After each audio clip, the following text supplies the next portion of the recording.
আসসালামু আলাইকুম সম্মানিত ভিউয়ার্স, কেমন আছেন?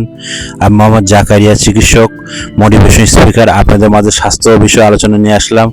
তো বন্ধুরা, বিভিন্ন সময় বিভিন্ন ধরনের আলোচনা নিয়ে আসি। আজকের আলোচনা হচ্ছে যে ইদানিং দেখা যাচ্ছে যে অনেক বছর হলো আপনার ঘুষঘুষানি, জ্বর হচ্ছে, ব্যথা হচ্ছে। কেন আমাদের এই ধরনের ঘুষঘুষানি, জ্বর বা ব্যথা? মূলত তাদের জন্য ভিডিও। তো বন্ধুরা, আপনারা প্রথম থেকে শুরু করে শেষ পর্যন্ত না টেনে অবশ্যই মনোযোগ সহকারে শুনবেন, তাহলে আপনারা অবশ্যই এই প্রোগ্রামটা বুঝতে পারবেন। তো বন্ধুরা, প্রথমে আপনারা একটি কাজ করবেন, সেটা একটি লাইক দিবেন, সাবস্ক্রাইব করবেন, নোটিফিকেশন অন করবেন, তাহলে আপনারা মনোযোগ দিয়ে শুনুন। আসলে এই ঘুষঘুষানির জ্বরটা দেখা যাচ্ছে যে অনেকের লাইফ হিস্টোরি দেখা যাচ্ছে যে 17 বছর, 15 বছর, 14 বছর, 12 বছর, 10 বছর। আমরা কিন্তু বুঝি না, আমরা কিন্তু বলতে পারি না, অনেক সময় কিন্তু এভাবে অসুখ নিয়ে পড়ে থাকি। তা আমি সমিত দর্শক যেটা বলতে চাই যে আপনারা অসুখ নিয়ে কখনো পড়ে থাকবেন না, কারণ আপনারা অনেক টাইমে কিন্তু লাইফ স্টাইলে দেখা যায় এই জ্বরগুলো কেন হয়। এই জ্বরগুলো সাধারণত দেখা যায় যে আমাদের লাইফ স্টাইল, খাবার এলোমেলো।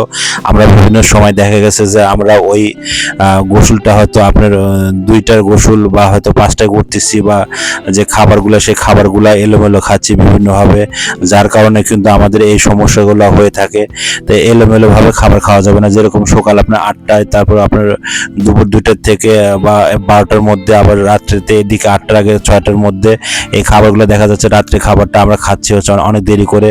সেক্ষেত্রে দেখা যাচ্ছে বন্ধুরা, আমরা হয়তো বর্ষার সময় খুব ঘন ঘন গোসল দিচ্ছি, তারপর স্বামী স্ত্রী উভয় দুজনকে ভালোবাসি, তারপর হয়তো অনেক সময় দেখা যাচ্ছে আমাদের পুষ্টি ঘাটতি।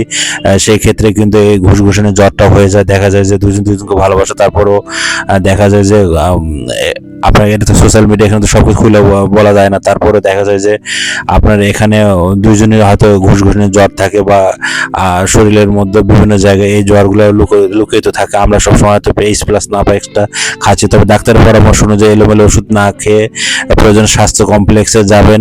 আর যাদের প্রচণ্ড ব্যথা বা বিভিন্ন, আপনাদের একটা কথাই বলবো, আপনারা বেশি বেশি সবজি খান, শাকসবজি, এবং শুধু ভাত না, কার্বোহাইড্রেটের দিকে ফোকাস দিলে হবে না। আপনারা বিভিন্ন শাকসবজি এবং সরিষার তেল এবং সয়াবিন পরিহার করেন, এবং 3 লিটার পানি, এবং একটু কায়িক পরিশ্রম, একটু রোদে যাওয়া, একটু রোদে সানলাইটের প্রয়োজন, শুধু রুম, বাসা, অফিস, ঘর, এইভাবে কিন্তু আপনার দেখা যাবে যে আমাদের কিন্তু জ্বর থাকবে বিভিন্নভাবে।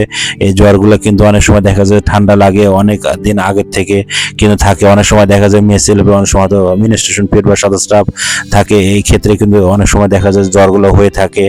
এটা কিন্তু মূলত পুষ্টির ঘাটতি থেকে এই সমস্যাগুলো হয়ে থাকে।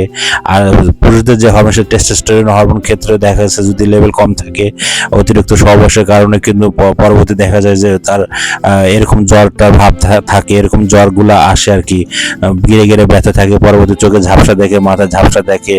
তাই বন্ধুরা, এই ধরনের সমস্যাগুলো কোথাও যদি কোনোভাবে ভালো না হয়, আমার 100 বছরের বিরাজ মেডিকেল, আপনার সরাসরি আমাদের এখানে যোগাযোগ করতে পারেন, আমাদের আসতে পারেন। আমার মরহুম বিরাজ হোসেন উনি প্রথম চালু করেছিল। তারপরে এখানে আমার পিতা জয়নাল আবেদিন বুবুল ডাক্তার, উনি এখানে ছিল প্রায় 48 বছর বিদ্যমান।